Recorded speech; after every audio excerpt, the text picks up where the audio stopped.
राजधानी एपिसोड 6।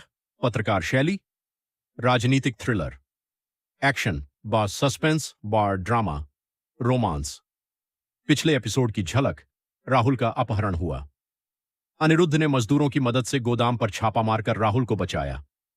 राहुल ने अपहरणकर्ताओं के मुंह से एक नाम सुना, विक्रांत राठौड़। अब अनिरुद्ध की लड़ाई सीधे सत्ता के सबसे ताकतवर मंत्री से है। जब सत्ता सच से डरने लगे तब कलम सबसे बड़ा हथियार बन जाती है। News room Bharat news network Bhopal. Meera Singh अपनी टीम के साथ मीटिंग कर रही है। बड़े पर्दे पर अनिरुद्ध, विक्रांत राठौड़ और महेंद्र चौहान की तस्वीरें दिखाई दे रही हैं।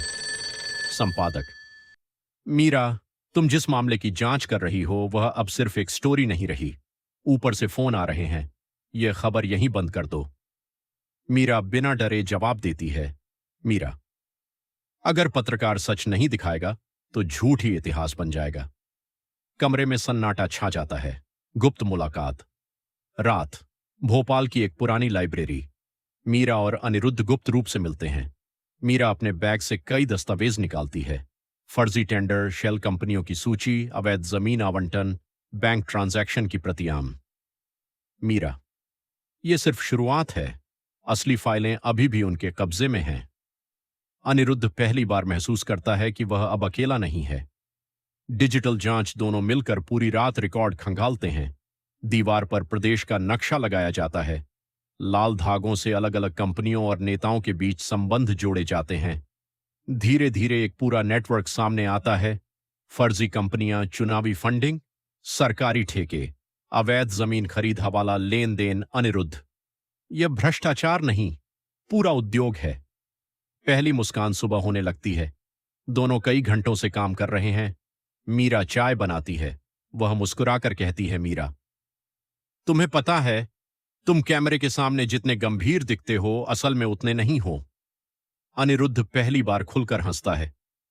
कुछ पल दोनों बिना कुछ कहे एक दूसरे को देखते हैं। यहीं से उनके बीच एक अनकहा रिश्ता जन्म लेने लगता है। न्यूज रूम में साजिश। दूसरी ओर एक वरिष्ठ मंत्री का निजी सचिव न्यूज चैनल के मालिक से मिलता है। मेज पर एक बड़ा सूटकेस रखा जाता है। सचिव: या तो मीरा सिंह को इस केस से हटाइए या चैनल बंद होने के लिए तैयार रहिए। मालिक असमंजस में पड़ जाता है। महेंद्र चौहान की चाल। महेंद्र चौहान अपने साइबर विशेषज्ञों को बुलाता है। महेंद्र, इनके पास जितने भी डिजिटल सबूत हैं सब गायब कर दो। साइबर टीम अनिरुद्ध के ईमेल हैक करने की कोशिश करती है। मीरा के लैपटॉप में वायरस भेजती है।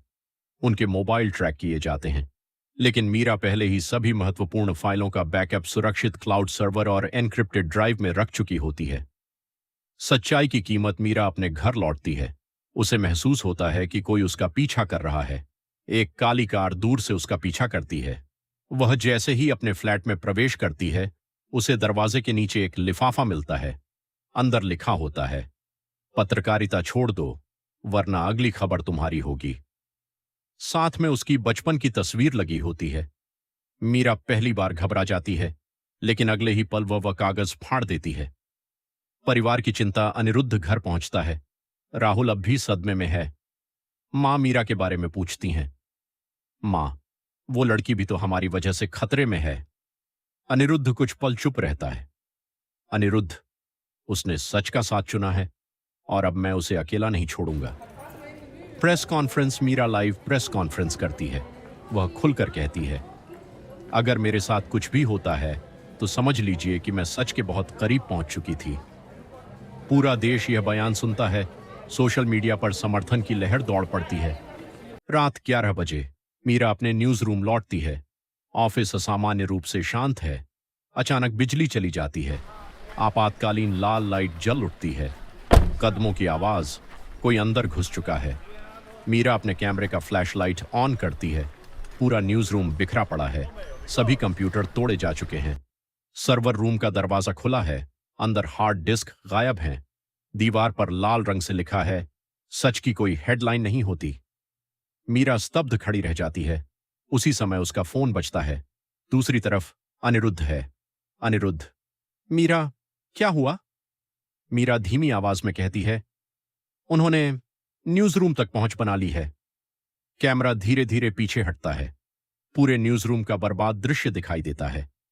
जब सच लिखने वालों की आवाज दबाई जाती है, तब इतिहास बदलने की शुरुआत होती है। जारी रहेगा। एपिसोड 7, खून की राजनीति।